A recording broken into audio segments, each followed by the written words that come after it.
The Lorax by Dr. Seuss.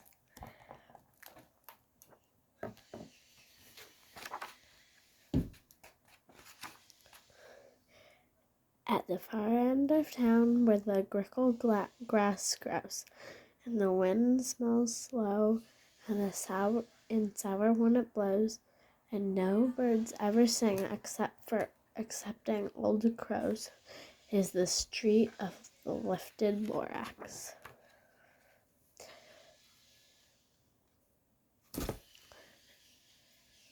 And deep in the grickle grass, some people say, if you look deep enough, you can still see today where the Lorax once stood, as long as it could, before somebody lifted the Lorax away.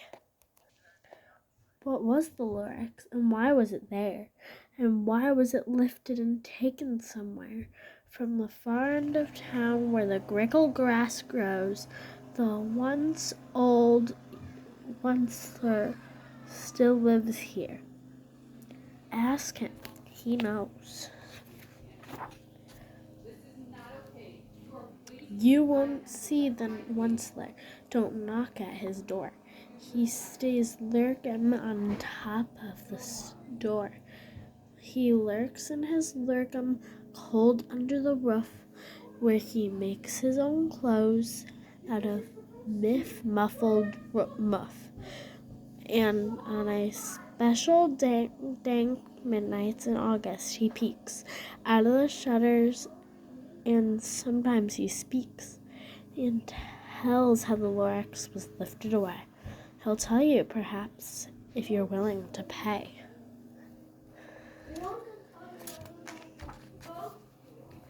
On one end of a rope, he lets down a tin pail, and you have to toss in 15 cents and a nail at the shell of a great-great-great-grandfather snail.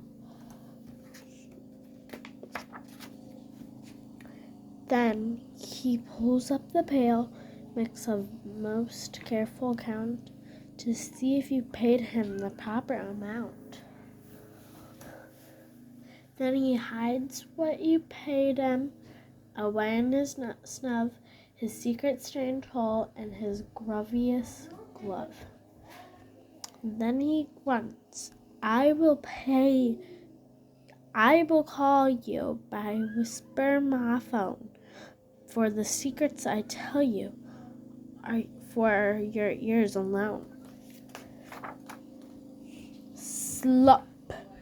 Down slips the whisper my phone to your ear, and the old onceler whispers are not very clear, since they have come down through strangly holes, and he sounds as if he had smallish bees up his nose. Now I'll tell you, he says, with his teeth stranding gray, how the Lorax got lifted and taken away. It all started way back, such a long, long time back. Oh! And under the trees I saw brown lutes frisking about in their loot suits, as they played in the shade and ate truffle roots. From the rippleless pond came comfortable sound of the humming fish humming while splashing around. But those trees, those truffle trees. All my life I've been searching for the trees as such as these. The touch of their tufts was softer than silk, and they had the sweet smell of fresh buttery milk. I felt a great leaping of joy in my heart. I knew just what I'd do. I unloaded my cart.